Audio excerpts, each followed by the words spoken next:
اچھا، ایک اور نشانی اس میں جو یہ ہے کہ حضور کی پیدائش مکہ مکرمہ میں ہوئی، اور مکہ مکرمہ بالکل سینٹر ہے دنیا کا، آپ کو پتا ہے، ویرس کعبہ تو بالکل ہی سینٹر ہے نا، لیکن مکہ مکرمہ بھی ایک سینٹر ہے۔ یہ بھی ایک نشانی تھی کہ یہ سینٹر میں ایک مطلب کہ ایک ایسے انسان کی پیدائش کی جا رہی ہے پورے گلوب میں اس کا میسج پھیلنا ہے۔ تو اس کے بعد تھوڑا بڑے ہوئے، اور پھر جو ان کے فاسٹر بردر تھے، یعنی کہ جو حضرت حلیمہ کے بیٹے تھے، فاسٹر بردر کا کیا مطلب ہے؟ رضائی بھائی۔ تو ان کے ساتھ کھیل رہے تھے، کھیلنا باہر جانا شروع کر دیا ایسا ایسا۔ تو پھر اور اسی طرح کی یہ فاسٹر سسٹر ہیں، وہ کہتی ہیں کہ جب میں حضور کو لے کے باہر جایا کرتی تھی تو جب وہ چھوٹے تھے گود میں، تو بکریاں چرنا چھوڑ کے نہ آگے ہمارے ارد گرد سرکل بنا لیتے اور صرف حضور صلی اللہ علیہ وسلم کو دیکھا کرتی تھی۔ مطلب کہ ان کی تو every thing was not normal. تو بیٹی نے بھی یہ چیز نوٹ کی، حضرت حلیمہ نے اٹ سیلف نوٹ کی، اور پھر جو ان کے بھائی رضائی بھائی تھے انہوں نے دیکھا کہ جب وہ کھیل رہے تھے تو انہوں نے دیکھا دو انسان اترے نیچے، اور دونوں سفید رنگ کے ہیں، وہ بیسیکلی اینجلز تھے، اور انہوں نے حضور صلی اللہ علیہ وسلم کو پکڑا، الٹا لٹایا، اور پیچھے سے ایک کٹ سلٹ آؤٹ کر دیا اور دل نکال لیا باہر، جسے شرح صدر کہتے ہیں۔ آپ کو پتہ 2 دفعہ ہوئی اللہ کے نبی کی، ایک دفعہ اس وقت اور ایک دفعہ معراج کے وقت۔ الحمدللہ رب العالمین، الصلاۃ والسلام علی رسول الکریم۔ اللہ کے نبی کی سیرت کا کل ہم نے اللہ کی توفیق سے آغاز کیا۔ اللہ تعالیٰ ہمیں سب سے پہلے اس پہ عمل کرنے والا بنائے، اور اس کو پہلے سمجھنے والا اور پھر اس پہ عمل کرنے والا بنائے۔ حضور صلی اللہ علیہ وسلم پہ درود ایک دفعہ ضرور پڑھ لیا کریں، سیرت میں اسپیشلی۔ ویسے بھی جب بھی کبھی کوئی مجلس کا ادب یہی ہے کہ ایک دفعہ اللہ کے نبی پہ درود ضرور بھیجیں، منیمم یہ واجب ہے۔ اچھا، اس کے بعد کل ہم نے پڑھا تھا کہ دا موسٹ بلیسڈ برتھ، جو حضور صلی اللہ علیہ وسلم کی ایور، جو دنیا میں سب سے خوبصورت ترین پیدائش اور ایک سب سے بڑے انسان کی پیدائش، وہ کل ہم نے اس کو کور کیا تھا۔ اب اس کے آگے کے حالات کیا ہیں، اور اسی کی پہلی کڑی یہ تھی کہ حضرت جس انسان نے اللہ کے نبی کو سب سے پہلے دیکھا وہ کون تھے، وہ کون تھیں، بلکہ وہ بیسیکلی جیسے میڈ وائفس ہوتی ہیں یا دائیاں جن کو کہتے ہیں، اس وقت تو یہی ہوتا تھا، گائنیکالوجسٹ تو ہوتے نہیں تھے، تو وہ حضرت شفا تھیں، حضرت شفا رضی اللہ تعالیٰ عنہ، اور یہ کن کی والدہ تھی؟ عبد الرحمن بن عوف رضی اللہ تعالیٰ عنہ، یعنی کہ ام عبد الرحمن، شفا ام عبد الرحمن، مطلب کہ یہ ان کی والدہ تھی۔ تو انہوں نے سب سے پہلے یہ شرف جن کو حاصل ہوا حضور کو دیکھنے کا، وہ حضرت عبد الرحمن بن عوف رضی اللہ تعالیٰ عنہ کی والدہ تھی۔ اور حضرت عبد الرحمن بن عوف بعد میں آپ کو پتہ ہے کہ بہت بڑے صحابی تھے بنے ہیں، اور عشرہ مبشرہ میں بھی ہیں، اور ون آف دا ریچسٹ صحابہ میں سے بھی ہیں۔ تو یہ سعادت ان کو حاصل ہوئی، انہوں نے حضور صلی اللہ علیہ وسلم کو اپنے ہاتھ مبارک سے باہر نکالا، پہلی بار دیکھا، اور اس کے بعد جو ہے پھر حضرت آمنہ بنت وہب کو اور پھر حضرت عبد المطلب کو دکھایا گیا، وہ کل سارا بیان ہو گیا۔ اچھا جی، اس کے بعد حضرت آمنہ بنت وہب کے ساتھ ایک ہیلپر تھیں جن کا نام تھا ام ایمن۔ حضرت ام ایمن نے بڑے ہی پیار سے نبی کریم صلی اللہ علیہ وسلم کے ساتھ جو ہے ان کے جو بالکل چھوٹی ایج میں ان کو بریسٹ فیڈ کرایا، ان کو نرس کرتی تھیں اور ان کے ساتھ بہت محبت کرتی تھیں۔ حضرت آمنہ کو اسسٹ کیا حضور صلی اللہ علیہ وسلم کی پوری جو آپ کے لوگ یہ جو بالکل انفینسی ہوتی ہے، یعنی کہ انفینٹ بیبی کی جو ساری چیزیں ہوتی ہیں۔ اور حضور صلی اللہ علیہ وسلم حضرت ام ایمن کے بارے میں فرمایا کرتے تھے کہ میں اپنی والدہ کے بعد حضرت ام ایمن کو اپنی والدہ کنسیڈر کرتا ہوں۔ تو اتنی یعنی کہ ان کی خدمات اور محبت تھی حضور کے ساتھ، اور حضور کی اتنی محبت تھی کہ حضرت ام ایمن کو اپنی والدہ کی جگہ کنسیڈر کیا کرتے تھے. اور بعد میں پھر حضرت ام ایمن کو اللہ نے یہ توفیق بھی دی کہ وہ حضور کی جب بوست ہوئی ایز اے نبی تو ایمان بھی لے کے آئیں، صحابیہ بھی کی. اور یہ ایک بلیک سلیو تھیں بیسکلی، جو افریقن تھی. اور اس کے بعد پھر قریش کے ہاں ایک روایت تھی کہ یہ اپنے بچوں کو ایلیکوینٹ سپیکنگ کے لیے، اچھی بات چیت کے لیے، اچھی فضا کے لیے، اچھی پیور فوڈ کے لیے یہ مین شہروں سے بھیج دیا کرتے تھے قریبی گاؤں میں. اور سب سے بڑا جو مشہور گاؤں تھا وہ تھا بادی السعد، اور بنو سعد وہاں ایک قبیلہ بستا تھا. تو وہاں کے لوگ مشہور تھے بیبیز کو لک آفٹر کرنے میں. وہ بڑا صاف ستھرا گاؤں تھا، وہاں کے لوگ بہت ایلیکوینٹ سپیکنگ کرتے تھے. شہروں میں آپ کو پتہ ہے کہ چیخم داڑ بھی ہوتی ہے، تھوڑا پولوشن بھی ہوتا ہے، اس طرح سوسائٹی نہیں تھی. تو یہ اس وقت سے چل رہا ہے. تو حضور صلی اللہ علیہ وسلم کا جب یہ ٹائم آیا تو بنو سعد کے کچھ لوگ جو ہیں وہ مکہ مکرمہ تشریف لائے. اچھا، ایک اور نشانی اس میں جو یہ ہے کہ حضور کی پیدائش مکہ مکرمہ میں ہوئی، اور مکہ مکرمہ بالکل سینٹر ہے دنیا کا، آپ کو پتہ ہے. ویرس کعبہ تو بالکل ہی سینٹر ہے نا، لیکن مکہ مکرمہ بھی ایک سینٹر ہے. یہ بھی ایک نشانی تھی کہ سینٹر میں مطلب کہ ایک ایسے انسان کی پیدائش کی جا رہی ہے پورے گلوب میں اس کا میسج پھیلنا ہے.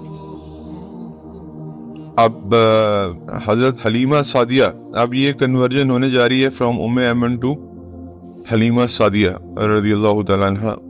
اور حضرت حلیمہ سعدیہ اور کچھ لوگ بنو سعد کے نکلے اپنے قبیلے سے، اور بدین سعد جو ان کے گاؤں کا نام تھا وہاں سے نکلے. ان کو پتہ چلا تو وہاں پہ جب پہنچے تو حضرت حلیمہ سعدیہ کا جو ڈونکی تھا اس کو کوئی زخم آ گیا، اور اس کے ٹانگ میں سے کنٹینیوسلی خون بہنا شروع ہو گیا. حضرت حلیمہ سعدیہ اور ان کے ہسبینڈ پیچھے رہ گئے، ویراز باقی لوگ آگے نکل گئے. تو جب وہاں تک پہنچے تو ان کو پتہ چل گیا کہ سب نے اپنے اپنے بیبیز سلیکٹ کر لیے. اور موسٹلی لوگ یہ کرتے تھے کہ زیادہ تر ایلیٹ کے بیبیز لیا کرتے تھے کیونکہ ان کو پیسہ بہتر ملتا تھا اس میں. اب حضور صلی اللہ علیہ وسلم was the only baby left. اب حضرت حلیمہ سعدیہ نے جب ان کو پتہ چلا کہ یہ آرفن ہے، والد صاحب کی ڈیتھ ہو گئی تھی جب حضرت آمنہ 7ویں کے پیٹ میں 7ویں مہینے میں تھے حضور. آپ کو کل اس کا ذکر میں نے کیا تھا. تو آرفن ایک بات اس سے سبق لینے کی یہ بھی ہے کہ آپ دیکھیں کہ اللہ تعالیٰ نے یہ ان لوگوں کے لیے سبق ہے جو آرفن ہو گئے، کہ اللہ تعالیٰ نے اس دنیا کا سب سے عظیم انسان جو ہے وہ آرفن کو بنایا ہے. تو آج اپنے یتیموں کو اور اپنے آرفنس کو حقارت کی بجائے یہ سوچیں کہ اللہ تعالیٰ کے پلانز کیا تھے. اللہ نے فادر تو لے لیے لیکن باقی ورچیوز دے دی اس کے بدلے میں. شروع میں پہلے حضرت ام ایمن کا پیار ملا، پھر حضرت والدہ کا پیار ملا.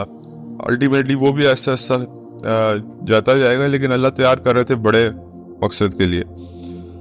تو آرفن چائلڈ کو کوئی لینا نہیں چاہتا تھا. اس کی ریزن یہ تھی کہ فادر نہیں ہے تو پے کون کرے گا. لیکن حضرت حلیمہ سعدیہ جو ہے وہ خالی ہاتھ ریٹرن بھی نہیں ہونا چاہتی تھی. تو انہوں نے پھر یہ ڈیسائیڈ کیا کہ حضور صلی اللہ علیہ وسلم کو لے کے واپس گئیں. کہتی ہیں کہ ابھی بس میں نے ان کو اللہ کے نبی کو پکڑا ہی تھا، اچانک میرا جو خچر یا جو ڈونکی تھا اس کی وہ جو وونڈ ہے وہ ہیل ہو گئی. وہ ایک دم سے تیز بھاگنا شروع ہو گیا. اور کہتے ہیں جب ہم نے اپنے جگہ پہ پہنچے وہاں بارش شروع ہو گئی، اور کبھی ہماری اس جگہ پہ گرینری یا فلاورز نہیں کھلے تھے، وہاں فلاورز بلاسم ہونا شروع ہو گئے. اب یہ حضور صلی اللہ علیہ وسلم کی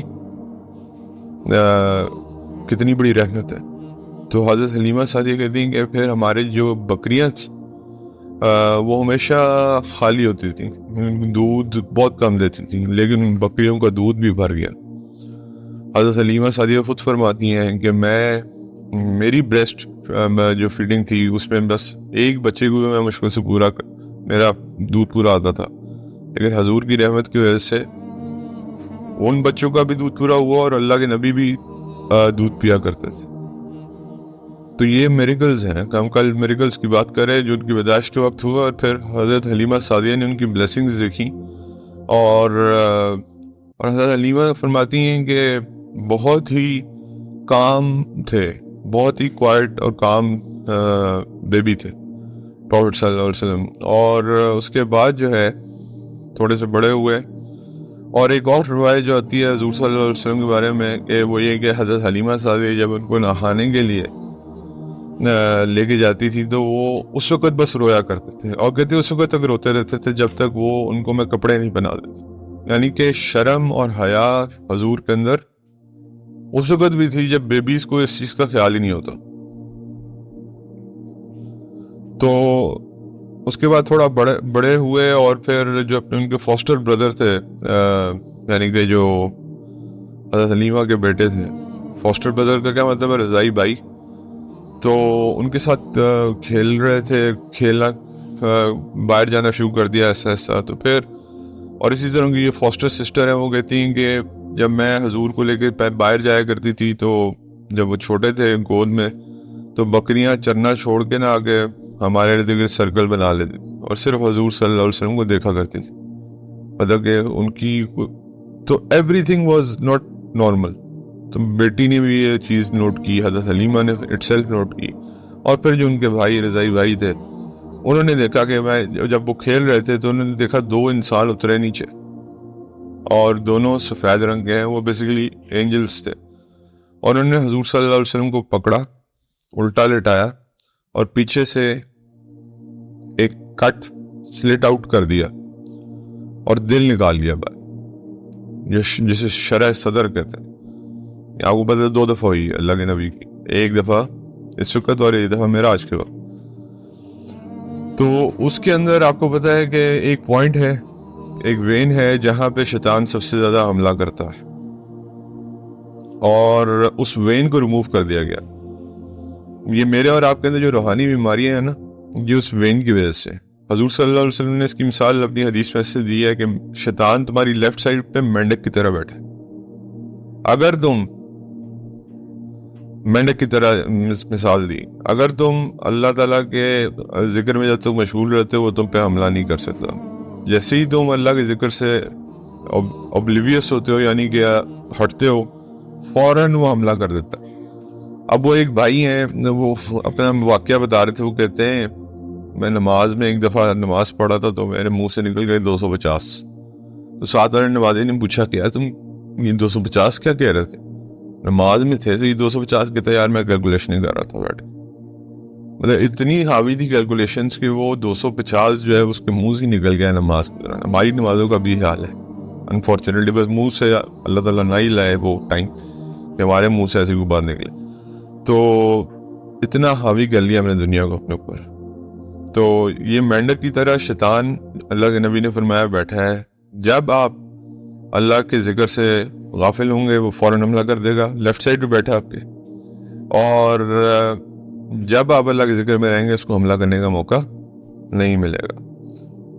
اور اسی طرح حضور صلی اللہ علیہ وسلم کی وہ وین ریموو کر دی گئی ہارٹ سے, جس میں جیلسی کا فیکٹر پیدا ہوتا ہے, ہیٹریڈ آتی ہے, پرائڈ پیدا ہوتی ہے, یہ جو ساری روحانی بیماریاں ہمیں لگتی ہیں. تو اللہ کے نبی کی وہ وین ہی ریموو کر دی گئی, اور اس کے بعد اس کو سی دیا گیا. اور جو ان کے فاسٹر بردر تھے, جو رضائی بھائی تھے, وہ بھاگے وہاں سے اپنی والدہ کو بتانے کے لیے, حضرت حلیمہ کو بتانے کے لیے کہ یہ کچھ عجیب معاملہ ہو رہا ہے. تو وہ جب پہنچے تو انہوں نے حضرت حلیمہ سعدیہ کو بتایا, تو اس وقت تک یہ معاملہ کمپلیٹ ہو چکا تھا. اور حضور کے دل کو کس سے دھویا گیا؟ زمزم کے پانی سے.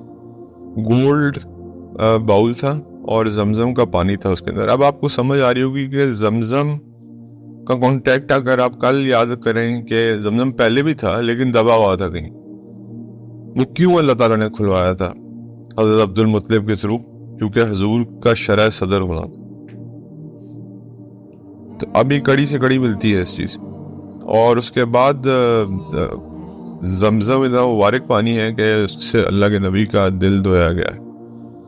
تو اس کے بعد اسی طرح پھر جب حضور کے پاس حضرت حلیمہ سعدیہ بھی پریشانی میں پہنچی تو حضور کا رنگ جو تھا وہ پیل ہو چکا ہوا تھا. بیٹھے ہوئے تھے، انہوں نے سارا واقعہ بتایا. حضرت حلیمہ سعدیہ ڈر گئیں کہ یہ تو جان کو خطرہ ہو سکتا ہے. ان کو تو نہیں پتا تھا یہ کیا ہو رہا ہے، ویسے بھی پیچھے ایونٹس کچھ ایسے چلتے آ رہے تھے آلریڈی. تو اچھا، اس کے اندر ایک چیز میں آپ کو بتا دوں کہ حضرت انس بن مالک رضی اللہ تعالیٰ عنہ فرماتے ہیں کہ جہاں حضور کو سلٹ کیا گیا تھا، یعنی جہاں کٹ لگایا گیا تھا دل نکالنے کے لیے، وہاں جب اس کو سیا گیا تھا وہیں مہر نبوت ساتھ ہی ایک سیل لگا دی گئی تھی وہاں پہ. اٹس جسٹ لائک آپ کہہ لو گے ایک پی، یعنی کہ جیسے یہ مٹر ہوتا ہے اتنے سائز کا ہے اور اس پہ بال ہیں اور وہ ایک مور ہے. واللہ عالم، اصل میں اللہ تعالیٰ بہتر جانتے ہیں. اس وقت ہی وہ مور لگا دی گئی تھی، سیل آف پروفیٹ. اور اس کے بعد جو ہے حضرت حلیمہ سعدیہ ان کو واپس لے گئی حضرت آمنہ بنت وہب کے پاس کہ میں ان کو اب نہیں رکھ سکتی. تو انہوں نے کہا کیا وجہ ہے؟ انہوں نے ڈفرینٹ ریزنس پیش کیے. انہوں نے کہا اصلی بات بتاؤ. انہوں نے کہا اصلی بات یہ جو ہے وہ یہ ہے کہ ان کے ساتھ یہ واقعہ پیش آیا. تو اگین حضور صلی اللہ علیہ وسلم came back to his mother. اور اس کے بعد جو ہے پھر حضرت ام ایمن کا پھر رول آ جاتا ہے. تو اٹ واز ام ایمن، دین حضرت سیدہ حلیمہ سعدیہ، پھر دین سیدہ ام ایمن اینڈ حضرت آمنہ بنت وہب اور حضرت عبد المطلب رضی اللہ تعالیٰ عنہ جو تھے وہ خاص خیال رکھتے تھے حضرت آمنہ کا، تاکہ ان کو کسی چیز کی کمی نہ ہو، کیونکہ ان کو پتہ تھا کہ ان کے ہسبینڈ تو ہے نہیں. I'll have to look after my daughter-in-law. تو اور پروفٹ صلی اللہ علیہ وسلم کی وجہ سے بھی خاص خیال رکھا کرتے تھے. پھر اس کے بعد unfortunately before going to the death of حضرت آمنہ، ایک چیز میں آپ کو ابلیس کے بارے میں بتا دوں. ابلیس 4 دفعہ رویا ہے زندگی میں، اور کون سی 4 اوکیجن سے یہ بھی رویا. یہ بڑا خوش ہوا جس نے اپنے اللہ کے آگے تکبر کیا، لیکن جب اللہ نے اس کے اوپر لعنت بھیجی یہ رویا. اس کو پتا تھا اس کا کیا مطلب ہے. پھر اس کے بعد جب اس کو اللہ نے جنت سے نکالا تھا یہ رویا. تیسری چیز پہ جب حضور پیدا ہوئے تو یہ رویا. اور چوتھی چیز ہے جب سورہ فاتحہ نازل ہوئی تو یہ رویا. تو یہ 4 پوائنٹس ہیں جس پہ ابلیس جو ہے کرائڈ، اور لٹرلی کہتے ہیں کہ اس کی آواز سنی گئی. اور ہر سال 9 ذی الحج کو یہ روتا ہے. تو اس سے پہلے یہ کہ یہ 4 دفعہ یہ گوین سے جو یہ رویا ہے. 9 ذی الحج کو جب اللہ تعالیٰ سب کے گناہ معاف فرماتے ہیں نا، اس کی چیخیں نکل جاتی ہیں، اپنے سر میں مٹی ڈالتا ہے کہ یہ کیا ساری مخلوق کو اللہ نے جو حج کے لیے آئے ان کو اللہ نے معاف فرما دی. تو میرا تو ساری جو وہ کیتی کرائی تھی وہ ختم ہو گئی. پھر ماشاءاللہ ہم آ کے دوبارہ پھر انہی کاموں میں پڑ جاتے ہیں. خیر، اس کے بعد حضرت آمنہ وہ آپ کو پتہ ہے کہ سسرالی شہر تھا مدینہ طیبہ، وہاں گئیں اور واپسی پہ ابوا کا مقام تھا جہاں ان کی ڈیتھ ہوئی.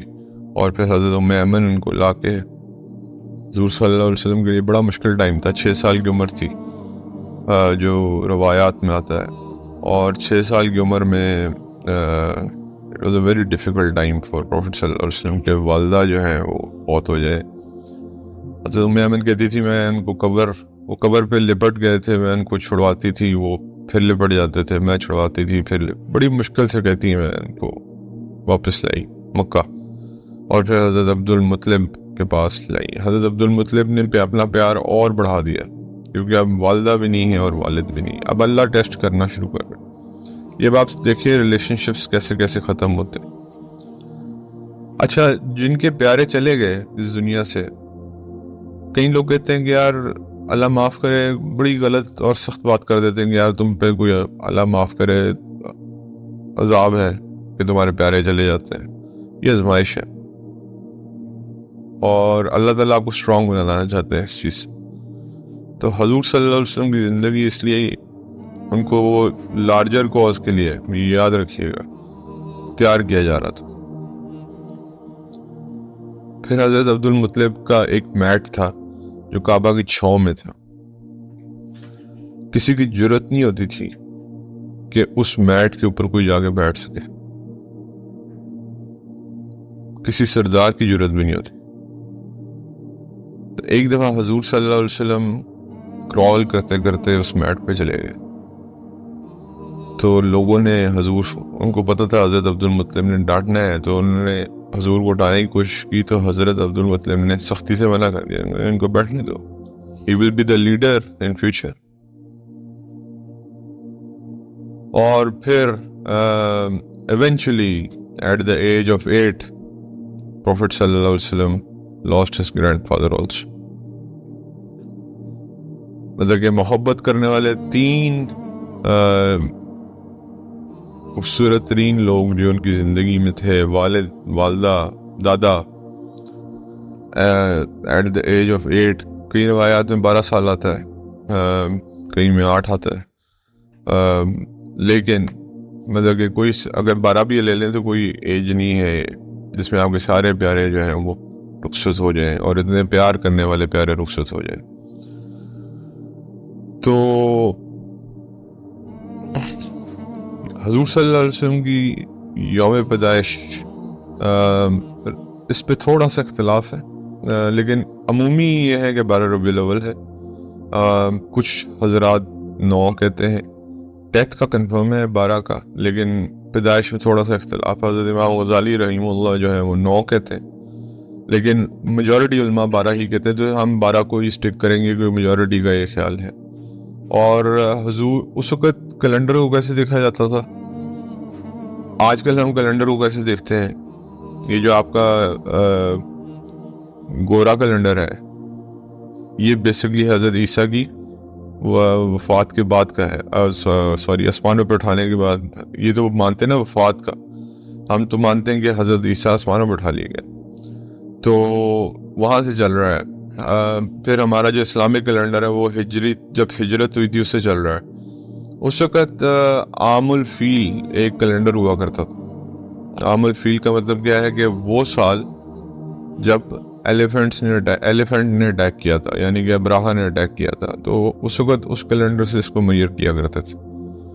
تو حضور اسی سال پیدا ہوئے جس سال یہ ابراہا آیا تھا چڑھائی کرنے کے لیے کعبہ پہ. تو یہ وہی سال ہے. اور اب حضرت عبد المطلب تک ہم نے کور کیا اس کو، اور حضرت عبد المطلب کے بعد حضور کی زندگی کیسے گزری انشاءاللہ اس کو اگلی نشست میں کور کریں گے. اللہ کو حکم سے جزاکم اللہ خیر، بہت شکریہ.